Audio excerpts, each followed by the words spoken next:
tous, c'est Lulu et c'est parti pour une nouvelle vidéo. Aujourd'hui je vais vous présenter 17 bonnes nouvelles de E3 pour Nintendo. Et toutes les applications avec un cœur sont des vidéos susceptibles d'apparaître dans une prochaine vidéo analyse. Donc on commence tout de suite avec Abibou, le même style de jeu que les Skylanders où on pourrait mettre des personnages en format de figurine sur la tablette et vous pourrez jouer avec et les faire évoluer. En deuxième bonne nouvelle, nous avons Xenoblade Chronicle X, la suite du RPG épique Xenoblade Chronicle. Vous pourrez voyager dans un monde ouvert avec des robots humanoïdes. Le jeu sera d'ailleurs vraiment porté sur le monde ouvert.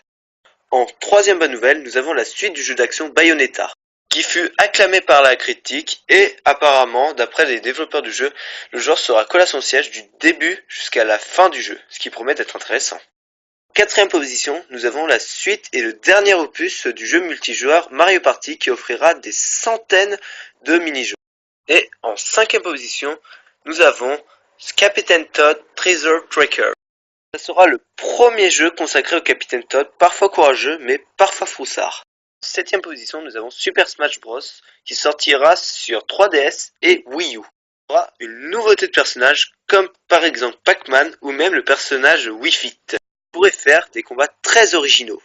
La huitième bonne nouvelle est Mario Maker, un jeu où vous pourrez créer vos propres stages Mario, que ce soit en 2D style NES ou en 3D style Wii U HD. En neuvième place, nous avons Yoshi Hollywood, un jeu de plateforme où vous pourrez incarner un Yoshi de laine dans un monde de tissu, ce qui pourrait être intéressant pour tous les fans par exemple de Mario Paper. Dixième bonne nouvelle, nous avons Hyrule Warrior, un Dynasty Warrior où vous pourrez incarner beaucoup de personnages de la saga Legend of Zelda. Onzième position, nous avons Kirby, un jeu de plateforme apparemment très facile à maîtriser, ce qui sera pratique pour tous les novices de la Wii U, ou même pour tous les fans nouveaux de Kirby. Douzième bonne nouvelle, pour tous les fans de Pokémon ou d'Art Academy, ou tous les gens qui ont rêvé de dessiner des Pokémon dans leur 3DS, sachez que Pokémon Art Academy est fait pour vous. Treizième bonne nouvelle, sachez que Code Steam a été annoncé, c'est un jeu de stratégie. Pour tous ceux qui aiment cogiter comme on dit chez nous, sachez que ce jeu sera fait pour vous. D'ailleurs que ce jeu a été à l'origine des séries telles que Fire Emblem ou Advance War. En quatorzième bonne nouvelle, sachez que Mario vs Donkey Kong a été annoncé. C'est un jeu où vous pourrez contrôler des marionnettes Peach et Mario. Ce sera là aussi un jeu où il faudra utiliser sa tête.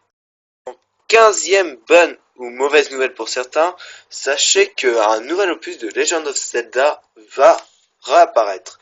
Donc j'ai dit mauvaise nouvelle car ce sera peut-être le dernier opus de cette série légendaire qui est Legend of Zelda.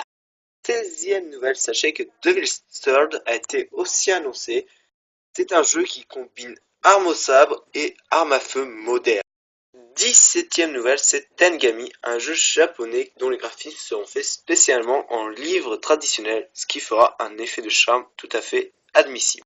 La dernière nouvelle, sur ça je ne pouvais pas l'oublier, c'est évidemment la sortie nouvelle des prochains Pokémon qui s'appelleront Saphir Alpha et Ruby Omega. Voilà, c'est tout pour moi, j'espère que cette vidéo vous aura plu, n'hésitez pas à mettre un like et abonnez-vous à ma chaîne.